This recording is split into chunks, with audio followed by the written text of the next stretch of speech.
Bidadi township ಯೋಜನೆಯ ವಿರುದ್ಧ JDS ಸಮರ ಸಾರ್ತಾ ಇರೋದು. ಯೋಜನೆಯನ್ನು ವಿರೋಧಿಸಿ ಜೆಡಿಎಸ್ನಿಂದ ಬೃಹತ್ ಪಾದಯಾತ್ರೆಯನ್ನು ಹಮ್ಮಿಕೊಳ್ಳಲಾಗಿದೆ.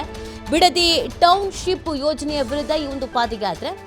ಈ ಯೋಜನೆಯನ್ನು ಮೊದಲು ಗಟ್ಟಿ ಧ್ವನಿಯಿಂದ ವಿರೋಧಿಸಿದ್ದು ಜೆಡಿಎಸ್ನವರು. ಬಹಳ ಲಾಭ ಕೂಡ ಅವ್ರಿಗೆ ಆಗ್ತಾ ಇದೆ ಅಂತ ಚರ್ಚೆಗಳಿದೆ ರಾಜಕೀಯ ವಲಯದಲ್ಲಿ. ರೈತರ ಪರವಾಗಿ ಧ್ವನಿ ಎತ್ತುತ್ತಿದ್ದೀವಿ ಅಂತ ಅವ್ರು ಹೇಳ್ತಾ ಇರೋದು. ಆದರೆ ಜೆಡಿಎಸ್ನವರು ಈ ವಿಚಾರವನ್ನು ಸಿಕ್ಕಾಪಟ್ಟೆ ಲಾಭ ಮಾಡಿಕೊಂಡ್ರು ಅಂತಲೂ ಚರ್ಚೆ ಇದೆ. ಇದೆಲ್ಲದ್ರ ಮಧ್ಯದಲ್ಲಿ ಪಾದಯಾತ್ರೆ ಇಟ್ಕೊಂಡಿದ್ದಾರೆ. ಪಾದಯಾತ್ರೆ ಮುಖಾಂತರವಾಗಿ ಮತ್ತೆ ಹೋರಾಟಕ್ಕೆ ಇಳಿತಾ ಇರೋದು ದಳಪತಿಗಳು.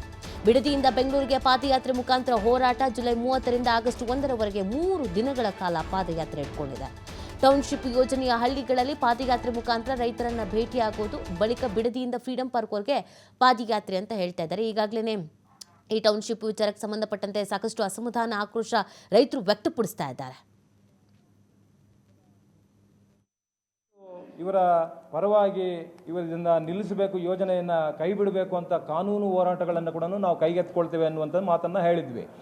ಇತ್ತೀಚೆಗೆ ನಾವು 14, 15, 2 ದಿನಗಳ ಕಾಲ ನಮ್ಮ ಯುವ ನಾಯಕರಾದಂಥ ನಿಖಿಲ್ ಕುಮಾರಸ್ವಾಮಿ ಅವರ ನೇತೃತ್ವದಲ್ಲಿ ನಾವು ಮತ್ತು ನಮ್ಮ ಸುರೇಶ್ ಅಣ್ಣವರು, ನಿಖಿಲ್ ಅಣ್ಣವರು ಎಲ್ಲರೂ ಕೂಡ 14ನೇ ತಾರೀಕು, 15ನೇ ತಾರೀಕು ನಾವು ಬಿಜಾಪುರ ಜಿಲ್ಲೆಯಲ್ಲಿ ಮತ್ತು ಬಾಗಲಕೋಟೆ ಜಿಲ್ಲೆಯಲ್ಲಿ ಏನು ಬರ ಅಧ್ಯಯನ ಪ್ರವಾಸದಲ್ಲಿದ್ವಿ.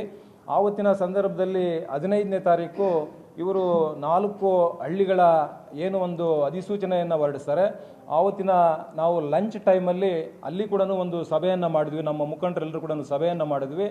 ನಾವು ಒಂದು ತೀರ್ಮಾನ ತಗೊಳ್ಬೇಕು ತಕ್ಷಣ ಅಂತೇಳಿ ಇದೇ ತಿಂಗಳು 30, 31, 1ನೇ ತಾರೀಕು ಅಂದರೆ ಬಿಡದಿಯಿಂದ ಬೆಂಗಳೂರು ಫ್ರೀಡಂ ಪಾರ್ಕ್ವರೆಗೂ ಕೂಡ ನಾವು ಪಾದಯಾತ್ರೆ ಮಾಡಬೇಕು ಅನ್ನುವಂಥ ಒಂದು ತೀರ್ಮಾನವನ್ನು ಅಲ್ಲಿ ಕೂಡ ತಗೊಂಡ್ವಿ. ನಮಗೆ ಎಲ್ಲೋ ಒಂದು ಕಡೆ ಆ ಒಂದು ಯಾಕೆ ಇಷ್ಟೊಂದು ಬಂಡ ಒಂದು ನೀತಿ ತಗೋತಾ ಇದ್ರಿ?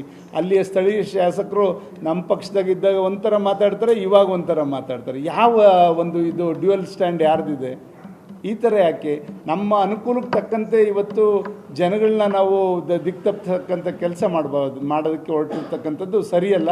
ಇದನ್ನು ಕೈ ಬಿಟ್ಟು ದಯಮಾಡಿ ಎಲ್ಲಿ ಬರಡು ಭೂಮಿಗಳಿದೆ ಅಲ್ಲಿ ಫಲವತ್ತವಾದಂಥ ಭೂಮಿ ಇರೋದ್ರಿಂದ ಅಲ್ಲಿ ಮಾಡಬಾರ್ದು ಅಂತಕ್ಕಂಥ ಒತ್ತಾಯ ಪ್ರಾರಂಭದಿಂದನೂ ಕೂಡ ಇದೆ. ಅಲ್ಲಿರ್ತಕ್ಕಂಥವ್ರು ಎಲ್ಲರೂ ಕೂಡ ಒಂದು ಸಂಬಂಧಿಕರೇ ಇರೋದ್ರಿಂದ ಅವರವರಲ್ಲೇ ಭಿನ್ನಾಭಿಪ್ರಾಯ ಮೂಡೋ ರೀತಿಯಲ್ಲಿ ಇವರು ಇವತ್ತು ಒಡೆದು ಆಳೋ ನೀತಿನ ಮಾಡ್ತಾ ಇರ್ತಕ್ಕಂಥದ್ದು ಸರಿಯಲ್ಲ. ಇದನ್ನು ಕೈ ಬಿಟ್ಟು ಅಲ್ಲಿ ರೈತರನ್ನ ನೆಮ್ಮದಿಯಾಗಿ ಬದುಕಲಿಕ್ಕೆ ಬಿಡಬೇಕು ಅಂತಕ್ಕಂಥದ್ದು ಒಂದು